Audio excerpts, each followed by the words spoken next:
Hello everyone, welcome back to our channel future study.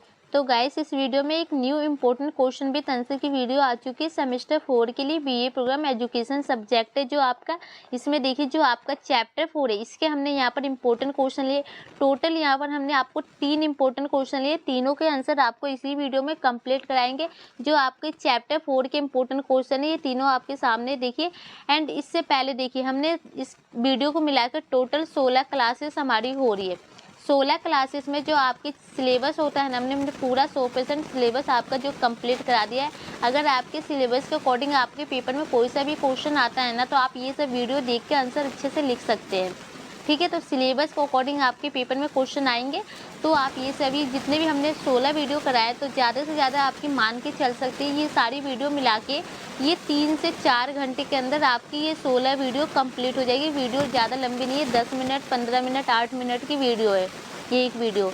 तो इसके हिसाब से आप मान सकते हैं 3 घंटे के अंदर आपकी सारी वीडियो कंप्लीट हो जाएगी 16। तो आपको क्या करना है कि जो हम प्लेलिस्ट का लिंक आपको डिस्क्रिप्शन बॉक्स में देंगे ना, पेपर से 3 घंटे पहले आपको एक काम करना है कि क्लासेस फर्स्ट से लेकर 16 तक आपको दोबारा से सभी वीडियो रिपीट करना है और देखना है अच्छे से।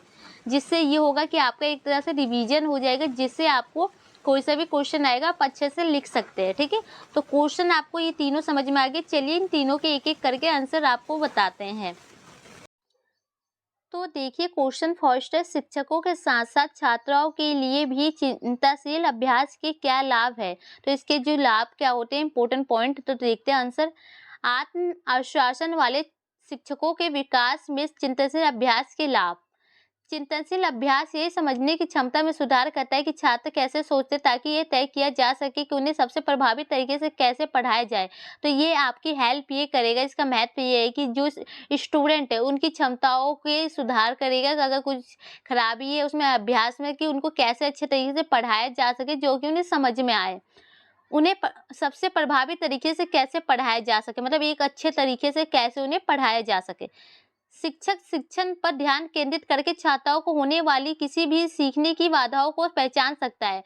तो टीचर का काम क्या है कि जो भी स्टूडेंट को कोई भी प्रॉब्लम आ रही है सीखने में, उसको पहचानेगा, उसकी समस्या का हल करेगा। उन पाठों का निर्माण कर सकते हैं जो किसी भी सामग्री को पुनः प्राप्त कर सकते हैं। तो ऐसे चैप्टर का निर्माण किया जाएगा कि जिसे पुनः से प्राप्ति की जा सकती है, दोबारा से उसे देखा जाए। जो छात्र उपयोग करने में असमर्थ है, जो उन्हें किसी भी चुनौती और प्रगति को जीतने की अनुमति देता है। तो किसी स्टूडेंट को मान लीजिए किसी चैप्टर को अच्छे से समझ नहीं आ रहा है, उसे पढ़ने में समझ नहीं आ रहा है, तो उसको चुनौती और प्रगति के दौरान उसे अनुमति देगा कि उसे अच्छे से समझाया जाए। इसके आगे देखते हैं। जब शिक्षक चिंतनशील बनकर पढ़ने के नए तरीके की खोज करेगा, तो ये सुनिश्चित करेगा कि उसके पास कौशल की व्यापक विभिन्नता है। किसी विषय के बारे में अपने ज्ञान को वितरित करने के सर्वोत्तम तरीकों की खोज के रूप में वह कक्षा के विश्वास हासिल करेगा।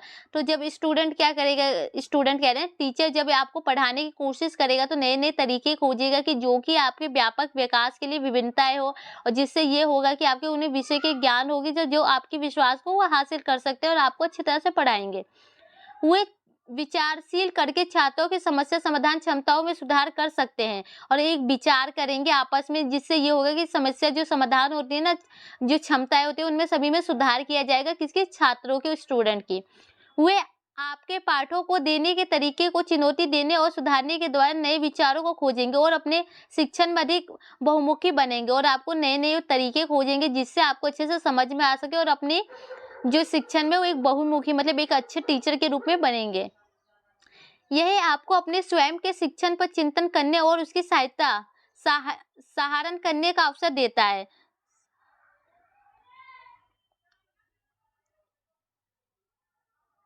यह आपको अपने स्वयं के शिक्षण पर चिंतन करने और उनकी सहारण करने का अवसर देता है। तो जो भी आपने चिंता, मतलब जो भी आपने विचार किया उसके बारे में आपको सोचने के उसके अवसर वो ये प्रदान करता है। ठीक है, इसके आगे देखते हैं।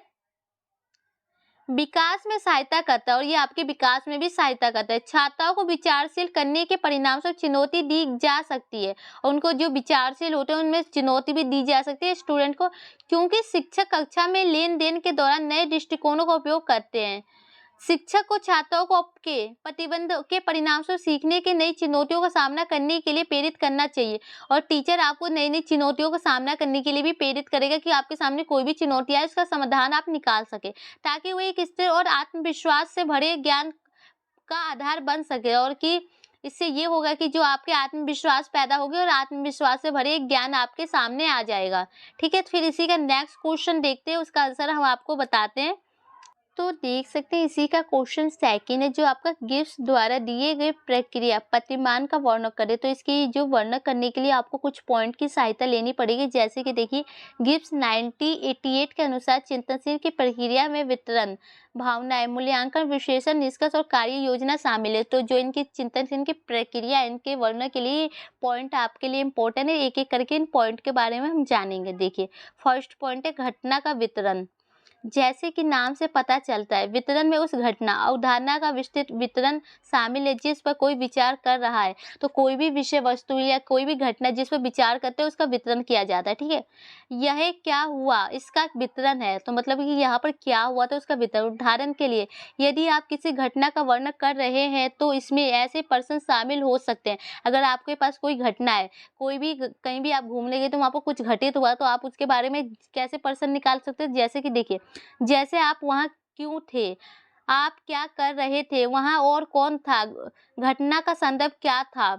जैसे कि आपको पता चला आप कहीं पर गए हैं, कॉलेज गए, कॉलेज में कुछ हो गया तो आपको कोई पूछेगा वहाँ पर क्यों गए थे, वहाँ क्या करे थे, वहाँ क्या देखा, कैसे गए थे और वहाँ पर क्या हुआ। ये सभी घटनाएं के अकॉर्डिंग वितरण हो गया, उसका वर्णन करना। ठीक है, आपकी और दूसरों की क्या भूमिका थी और परिणाम क्या था आदि, कि मतलब वहाँ पर और लोगों की भूमिका क्या है, आपकी भूमिका क्या थी, आपने वहाँ क्या-क्या किया, उसका परिणाम क्या निकला, एंड में उसके जो भी सॉल्यूशन क्या निकला। ठीक है, सेकंड पॉइंट है इसका, देखिए, भावनाएं और विचार, आत्म जागरूकता। इस स्तर पर व्यक्ति को घटना के समय अपनी भावना और भावनाओं को याद करने के लिए कहा जाता है। कि मतलब आप कहीं भी गए तो अपनी भावनाओं को याद करें, अपने विचारों को याद करें कि वहाँ पर क्या क्या हुआ था उस समय में।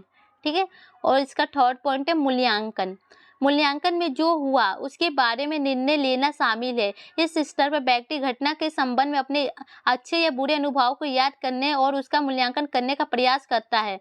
तो मतलब इसमें मूल्यांकन में कि आपने जो कुछ भी देखा उसमें कुछ अच्छे भी पॉइंट होंगे, कुछ बुरे भी होंगे, उसके बारे में आप सोचते विचारते अपने अनुभवों को याद करने की कोशिश करते हैं। इसी में जो नेक्स्ट पॉइंट है विशेषण, देखिए देख सकते हैं ब्लू से हेडलाइन नहीं हुई है लेकिन विशेषण नेक्स्ट पॉइंट है। जैसे कि नाम से पता चल रहा है कि इस स्तर पर एक व्यक्ति विभिन्न घटकों का विश्लेषण करेगा।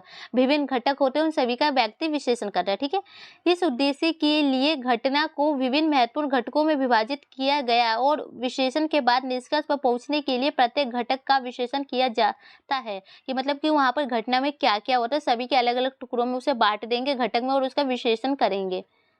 और इसके बाद देखिए लास्ट पॉइंट बनेगा जो आपका निष्कर्ष।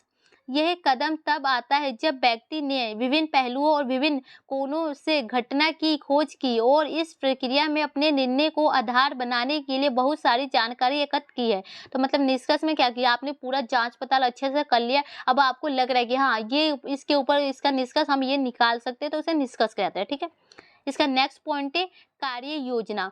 ऊपर वर्णित पिछले 5 चरण व्यक्ति को उसकी कार्यविधि निर्धारित करने में मदद करते हैं। ये चक्र पूरा हो गया है और किसी समस्या, घटना या घटना का सामना करने पर इसे फिर से दोहराया जा सकता है। गिब्स ने इस प्रतिमान का वर्णन चित्र की सहायता से किया है। तो मतलब ये तो कंप्लीट हो चुके हैं कि इसके कार्य योजना, अगर इसको फिर से दोबारा से करना है तो कोई घटना आपके सामने होनी चाहिए और जो कोई समस्या होनी चाहिए, दोबारा से इसे दोहराया जा सकता है, रिपीट किया जा सकता है। ठीक है, अब इसी का क्वेश्चन थर्ड आपके सामने आ गया। इस क्वेश्चन का आंसर भी आपको इसी वीडियो में कंप्लीट कराने जा रहे हैं। जैसे कि देख सकते हैं, आलोचना और रचनात्मक आलोचना में क्या अंतर है, इन दोनों में जो अंतर है उसके बारे में आपको बता रही है। तो आंसर देखिए, आलोचना की बात करते समय 2 प्रकार की आलोचनाएं सामने रूप में आलोचना और रचनात्मक आलोचना स्पष्ट अंतर होता है। इन दोनों में काफ़ी सारे अंतर होते हैं, दोनों सामने आ जाते हैं। हम सभी अपने विचार जीवन के किसी न किसी बिंदु पर आलोचना के पात्र बन गए हैं। तो आप सभी को पता है कि अपने जीवन में कभी ना कभी आपने किसी भी चीज़ की आलोचना की होगी। आलोचना मतलब होता है किसी चीज़ की बुराई करना। ठीक है, यह हमारे निजी जीवन में हो सकता है या फिर हमारे पेशेवर जीवन में सबसे पहले। तो आपको पता है निजी जीवन में भी हो सकता है, क्योंकि आप मान लीजिए आपके घर में ही कोई फैमिली मेंबर में से किसी की बुराई करते रहते हैं, कोई ना कोई करता ही है। आलोचना किसी न किसी की कर ही देगा। आलोचना शब्द के अर्थ को परिभाषित करते हैं। इसकी अस्वीकृति और अभिव्यक्ति के रूप में समझा जा सकता है। आलोचना का उद्देश्य होना आसान नहीं है, क्योंकि यह दुखद हो सकता है और हमारे आत्मविश्वास और आत्मसम्मान को कम कर सकता है। तो आलोचना करते समय आपके आत्मविश्वास और आत्मसम्मान भी कम होते हैं, क्योंकि आप किसी चीज़ की बुराई कर रहे हैं तो उससे आपके आत्मसम्मान नहीं बढ़ेंगे। हालाँकि अस्वीकृति के इरादे से सभी आलोचनाएँ नहीं की जा सकती। मतलब आपको कोई चीज़ पसंद नहीं है तो आप उसकी आलोचना नहीं कर सकते कि आपको लगेगा कि ये मुझे पसंद नहीं है तो मैं इसकी आलोचना करूँ। कुछ वर्डें ऐसी होती हैं जो सही होते हैं। कभी-कभी आलोचना बेहतर के लिए व्यक्ति में बदलाव लाने के एकमात्र उद्देश्य से की जा सकती है। इसे रचनात्मक आलोचना कहा जाता है। तो कभी-कभी आलोचनाएँ ऐसे की जाती है कि किसी व्यक्ति में अगर हम किसी चीज़ की बुराई करते हैं, तो आपको उसके अंदर क्या आएगा? गुस्सा आएगा, जिससे वो अपने आप को बदलने की कोशिश करेगा कि आगे से मेरी कोई बुराई ना करे। तो इसको रचनात्मक आलोचना कहते हैं, ठीक है? किसी को मतलब कि नीचा दिखाना कि जिससे वो आगे अपने कार्य में बढ़े। अब इसी में आलोचना और रचनात्मक आलोचना की परिभाषा, तो इनकी परिभाषा देखते हैं। देखिए, आलोचना में एक व्यक्ति के प्रदर्शन का आंकलन शामिल है। तो मतलब जो व्यक्ति कार्य करता है उसका प्रदर्शन होता है वो शामिल होता है। सेकंड में देखिए, रचनात्मक आलोचना एक व्यक्ति को दी गई प्रतिक्रिया है ताकि वह सकारात्मक बदलाव कर सके। और इसमें ये इसकी आलोचना करने का मतलब ये होता है कि उस व्यक्ति में अपने जो भी उसने कार्य गलत कर रहा है उसको सकारात्मक कार्य में बदल सके, जिससे उसका फायदा हो, जिससे वो अपना विकास कर सके। इसमें किसी को नीचा दिखाने का मकसद ये होता है कि वो आगे चल के उसे कोई और नीचा ना दिखा सके, वो अच्छे कार्य कर सके। ठीक है, और इसके बाद देखिए इसके जो अंतर के पॉइंट देखिए। आलोचना एक सम्मानीय शब्द है जिसके तहत रचनात्मक और विनाशकारी आलोचना दोनों होती है। तो इसमें दोनों प्रकार की आलोचनाएं होती है। इसी का सेकंड पॉइंट देखिए, आलोचना में आमतौर पर नकारात्मक प्रतिक्रिया शामिल होती है जो व्यक्ति के आत्मसम्मान को कम करती है। और इसमें ये होता है कि नकारात्मक गलत लोग बातें बोलते हैं जिससे उसके आत्मसम्मान को कम किया जाता है। रचनात्मक आलोचना में प्रतिक्रिया शामिल होती है जो व्यक्ति के सकारात्मक बदलाव लाती है, और इसमें इसको बुराई की जाती है, जिससे ये होता है कि इसमें अच्छे पॉइंट इसको आएंगे, अच्छे इसके माइंड में क्वेश्चन आएंगे जो अपने कार्य को सही करेगा। नेक्स्ट पॉइंट है प्रकृति। आलोचना दुर्भाग्यपूर्ण और आहट हो सकती है। रचनात्मक आलोचना दुर्भाग्यपूर्ण या आहटकारी करने वाली नहीं है। और इसका लास्ट पॉइंट बनता है, देखिए, आलोचना वर्तमान विफलताओं पर ध्यान केंद्रित करती है। रचनात्मक आलोचना भविष्य में सुधार पर केंद्रित करती है। तो ये सुधार पर केंद्रित करती है और ये विफलता मतलब इसके गलत कार्य पर ये देखती है, ठीक है, ध्यान केंद्रित करती है। तो फाइनली यहाँ पर इस क्वेश्चन का आंसर कंप्लीट हो चुका है। हमने इसमें जो अंतर के पॉइंट आपको बता चुके हैं दोनों में एक करके। तो वीडियो अच्छी लगे तो लाइक शेयर कीजिएगा गाइस। हमने फाइनली आपका सिलेबस कंप्लीट करा दिया। ये लास्ट वीडियो थी, इसके बाद हमारी कोई सी भी वीडियो नहीं आने वाली है। एंड अब आपको किसी अदर सब्जेक्ट की वीडियो चाहिए तो कमेंट बॉक्स में मैसेज कीजिएगा, हम उसकी वीडियो अपलोड करेंगे। तो वीडियो को शेयर कीजिए। Thank you. और आपको ध्यान रहे कि सभी वीडियो को फिर से रिपीट करके देखना है। क्लासेस 16 तक, 1 से 16 के जो क्लासेस है सभी को दोबारा से एग्जाम से 2 से 3 घंटे पहले, एक दिन पहले आप देख सकते हैं। दोबारा से 1 से 16 वीडियो देखिए, जिससे आपका रिवीजन हो जाएगा और आपके याद भी हो जाएगा। तो वीडियो को शेयर कीजिए। Thank you.